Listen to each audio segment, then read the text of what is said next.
Hey everybody, this is Lewis Speaks 2020, and today I want to talk to you about apologies. You know, when someone has wronged me, I want them to apologize profusely.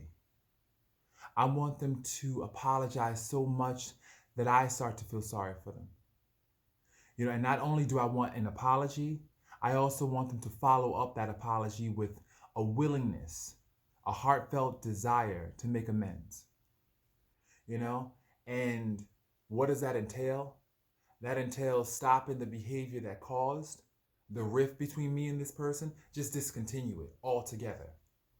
I want them to do whatever it takes to mend the broken bond and my broken trust. And that takes time. That takes a willingness and a patience. They can't expect me to just forget overnight and just move on. And I think that's when I get angry with people. Because these days people don't want to offer a genuine apology.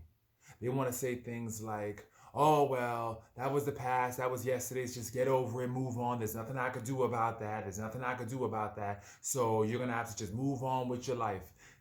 They don't acknowledge the pain, the hurt, the disappointment, the process that you had to go in your mind of thinking about the past and how you trusted this person. You've opened up to them and you've brought them into your world. They don't factor all that in. All they care about is easing their conscience and doing what they feel they need to do to just move on with their lives. They don't care about your pain. And I think that's why apologies these days fall on deaf ears, because people are not genuinely sorry. To be sorry about something is to repent, to stop doing the very thing that you are sorry for.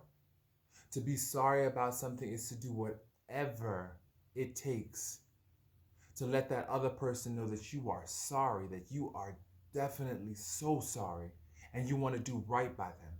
You want to make it right no matter what the cost, you know? And that is not seen today. Today, people, they just want you to get over things, want you to move on with your life. They feel like, oh, that's the past. Let it go. And it's easy to see. For me, I can let it go. I've been accused of holding a grudge. Many people have accused me of, Lewis, you hold a grudge. Lewis, you hold a grudge. I don't hold a grudge. What I do is I think about, is this person genuinely sorry? And a lot of people are not sorry. And so what I end up doing is having to cut them off, you know? And then they feel like I hold a grudge because I cut them off. No, I don't hold a grudge anymore because I let go of any and anything attached to that grudge. So I don't have to hold it no more. You know? You only hold a grudge if you want that person in your life and you still carry that resentment, that bitterness. No. If they don't care about making amends, if they don't really care about offering a sincere, genuine apology, they got to go. You know? In addition to knowing someone's love language, it's important to know their apology language too. What is their apology language? You know? Now, love language, how to make someone feel loved. That's love languages. How do they understand love? How does someone understand an apology? You have to understand this is the question that everyone should ask themselves if they've wronged someone. What can I do to show that person that I am genuinely sorry in a way that they understand?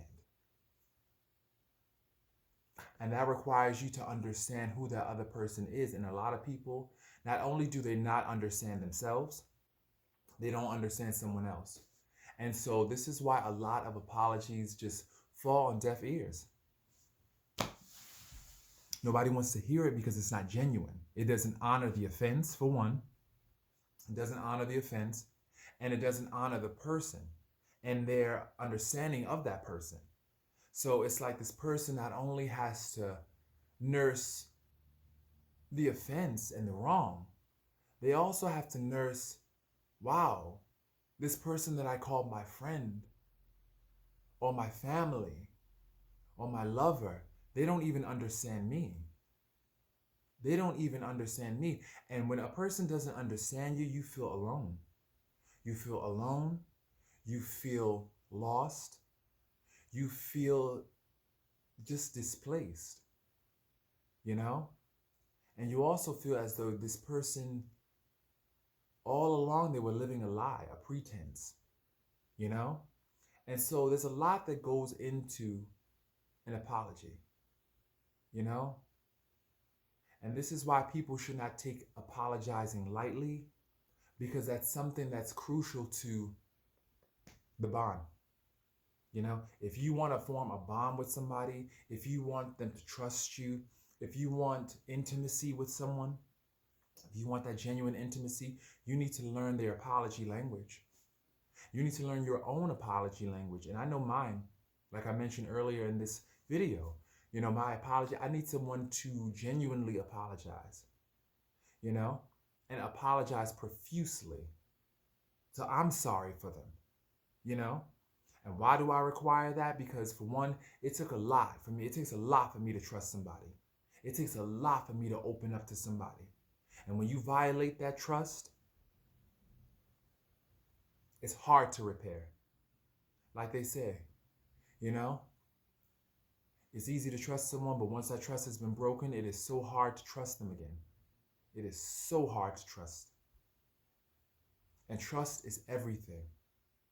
You know, trust really affects your love for someone too. If you feel like you can't trust somebody, if you feel like you can't open up to this person, it makes you distance yourself. And it also calls your love into question. You start to wonder, you know, is this person safe to love?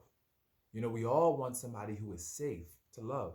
We don't want to keep pouring our energy and our heart and investing so much of ourselves into people that don't really love us, you know? So this is why when trust is broken, it really can affect your love for someone. So I encourage everybody out there, if you've wronged somebody, please try to make it right. And don't try to make it right only because of karma, only because you're trying to cleanse your karma. Because once again, that's not pure motive. That's not honoring their pain.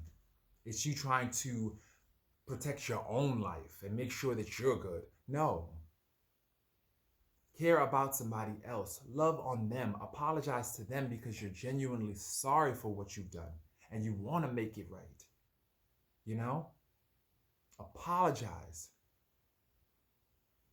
Because that right there, that makes it easier to forgive someone. But when someone don't care about your feelings and when they just gloss over your feelings and they just like, yeah, well, that's the past, move on, yeah. You're just still seething with resentment and bitterness because this person doesn't even acknowledge your pain. And that right there, it doesn't build bonds. It just tears them down. So if you want to build bonds with people, learn how to speak their apology language. Learn your own. And then offer that forgiveness. Offer that love. You know? But also keep in mind that people are imperfect. They will continue to disappoint. And when they disappoint, they have to be willing to try to make amends for that. And if they're not willing to make amends, you're going to have to cut them off. Because if people don't care how you feel, if you have no influence in their life, then what's the point of you being there? That's, you know, if a person don't care how I feel, I can't be in their life. It's just that easy. Because I'm not going to sit up here and continue to care about someone that don't care about me. That's stupid. That's dumb. So learn how to apologize, people.